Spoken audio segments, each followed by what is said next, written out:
Yo, it's Tony D with the Mega Rabbit Hole. I'm going to do a little review of Batman Hush 2. I'm going to give you some extra niblets like I always do. You guys deserve it. So I have a little bit of the past, the future, talk about the present. We'll see what's going on with this. But when it hits shelves, man, it's FOMO, man. People are going crazy. And I did it too, man.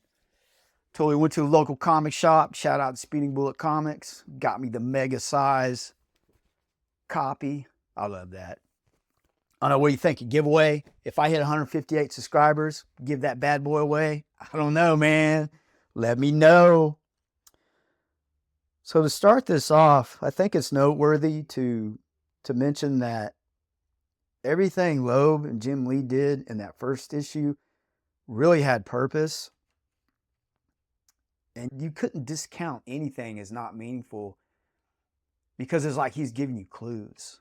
Here's one of the niblets I'll give you. Like when I saw this, the first series, it's actually the Riddler teamed up with Hush, but this was a huge mystery. So Batman is discussing it could be anybody, and they have this hologram right here of the missing person. He's got a big question mark there. Like, how purposeful is that? So that's an example of what I'm talking about. And so when I'm reading this, I'm looking at everything. I'm hyper analyzing. I'm doing detective work. Sounds corny, but that's really what this was doing to me. And when I started off, the nostalgia, it's there, man. It's like the original series. It felt like we just jumped to this, from that to this. Like 23 years later, boom, more Hush. And all the stories in between, they didn't resonate with me. I felt like the Hush character could have stayed anonymous. Remember the first series, they never unmasked him. I would have been cool, like it just being a mystery forever. But, hey man, we get what we get. So you have Joker. He's pulling off a caper he did in the past. I think this is important, and I'll tell you why here in a little bit. Batman, it's like another day at the office, beating these cats up. Jeph Loeb is great at this with the thoughts, narration. I love it. Jim Lee's work is impeccable. Even if you're not in the Hush, you should get this because the artwork is fantastic and the writing is good. I don't think you need to read the first to jump in here. I've never been that way. I could pretty much jump into anything and be good, but I think this will keep you satisfied. It delivers. He's talking about why repeat old jokes. So the Joker's like trying to figure out my motive. It's if you don't succeed, cry and cry again. I think he's alluding to the torture he puts Batman through, and he's put him through a lot. So his cape is rigged to, if there's ever some pressure, it electrifies his suit. So he escapes the Joker-faced piranhas. And this is interesting. We got a new character. We have a key issue alert. I thought this was one of Al Ghul's henchmen. Maybe it's the way he's dressed. Was that a clue? Is that a connection? Is he mutant, or is this some kind of bio enhancement technology?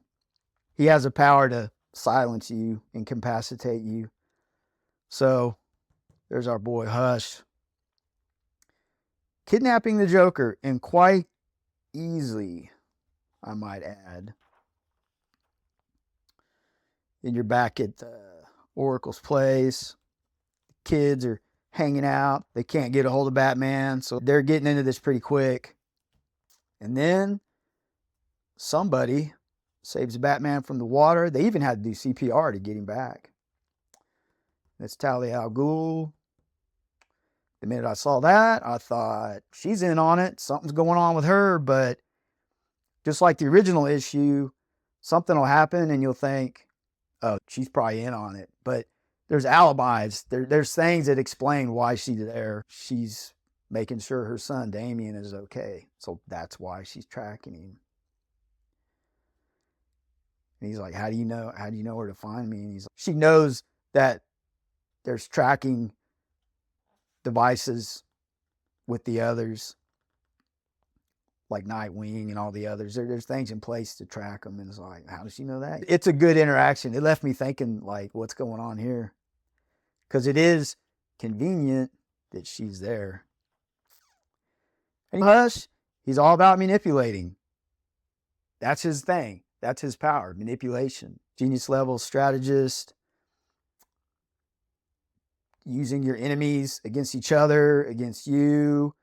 Very crafty shenanigans he engages in. So he has a Joker tied up, got some weird dental thing going on.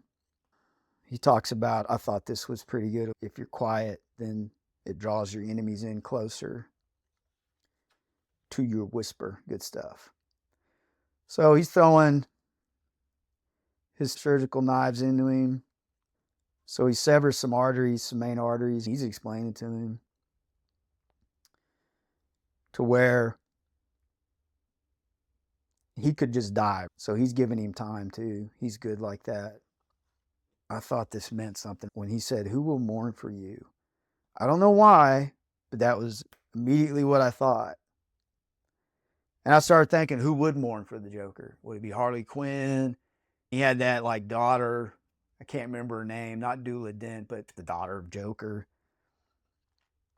I thought maybe that. I started thinking like obvious stuff. I don't think it's that obvious, but I don't think that's Hush. Like right now, I don't think that. I think it's someone else, and I'll tell you why. So his first crime with the fish was Detective Comics 475. I looked it up, man. That's a $150 book for very good. And that's probably beat up, but I don't know. Should I get it? I don't know, man. I'll do it.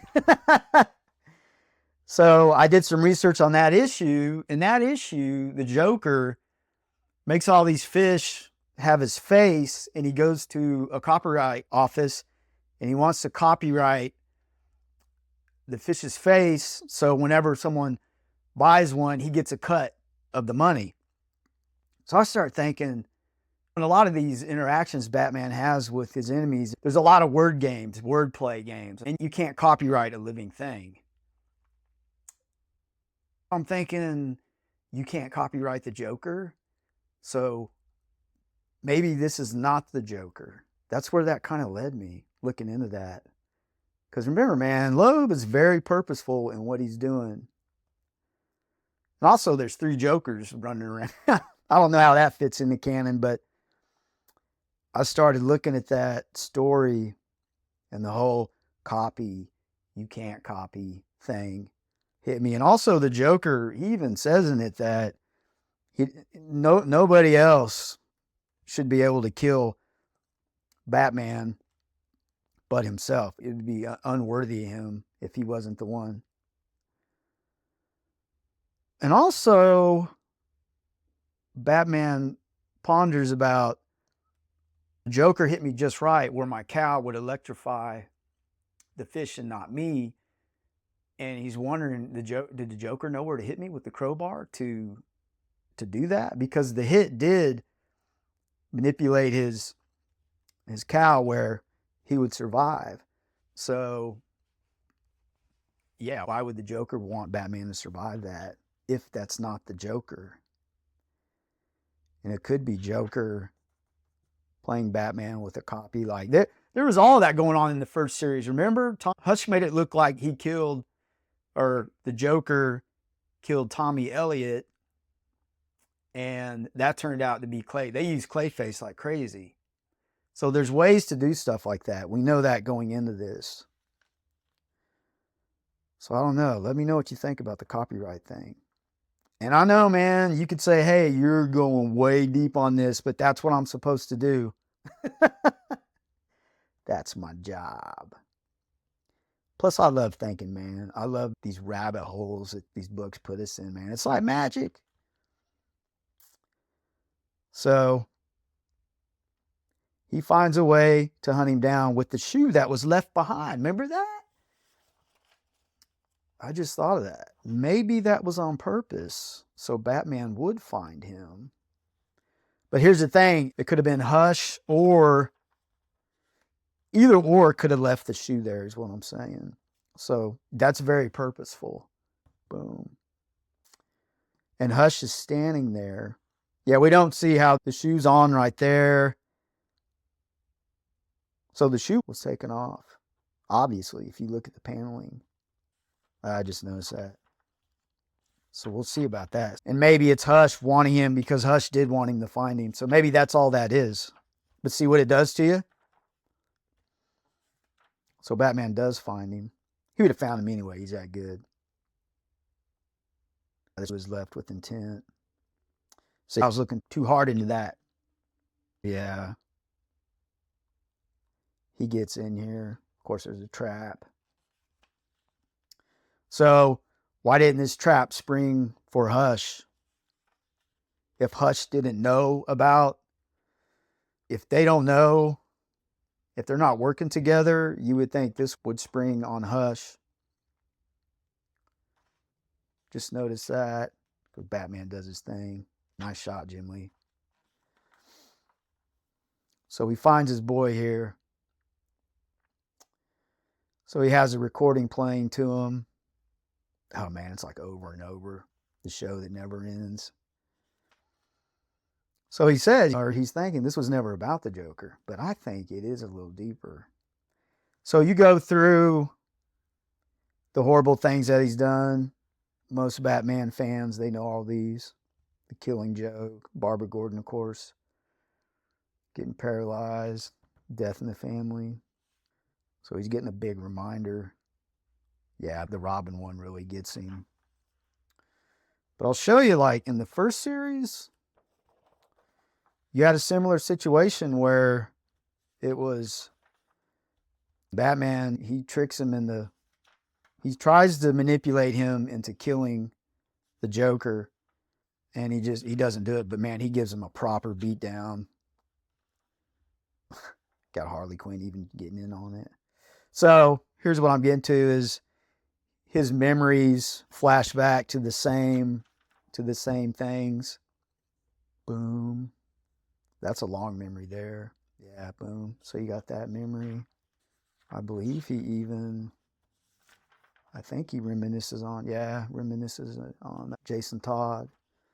So yeah, you have more reminiscing there. That's the one that really gets him. Man, that's really good. So you have the same, there's your niblet. The same type of thing happened in the first series. So maybe that is reference to if you first don't succeed, try again. Is it Hush saying, try it twice? We tried it the first time. So yeah, this seems short. But Hush has returned. So now we're at a point we don't know if the Joker dies from his injuries or if Batman saves him. So I think the recording even tells him that if he doesn't kill him, he'll die anyways and you didn't kill him. So it's even more of an enticement. That's your level up from the original issue. If he lets him live, of course, it's like whatever the Joker does from here on out will be Batman's fault because it can all end here. So what's the purpose of killing Batman? I think he just wants him to suffer. And I don't think the Joker will ever kill him. He just wants him to suffer. And either way you slice it, you could get that way. But man, I dug it. I like it. I like where it's going. The whole thought process, man, and the mega rabbit hole. I'm totally there. And I'm trying to keep myself cocooned, man, so I don't have any influence from the outside. But I did pick this up at the comic shop. It's an ash can preview. You can also buy it online. I don't know. Pretty sure that's Red Hood. So he'll get in on the action. But I flipped through it a little bit. I ain't going to tell you anything about that. You just need to find out on your own. But I got two of them, yeah. Shout out to Matt, Speeding Bullet. But we'll see how it goes. Totally love the detective work. Let me know what you think about the Detective Comics 475. Joker's trying to copyright the fish so we get a cut of the profit. Maybe there's a wordplay there. Maybe your boy is just overthinking. But like I said, that's my job. That's what I got to do. So, man, get your hush.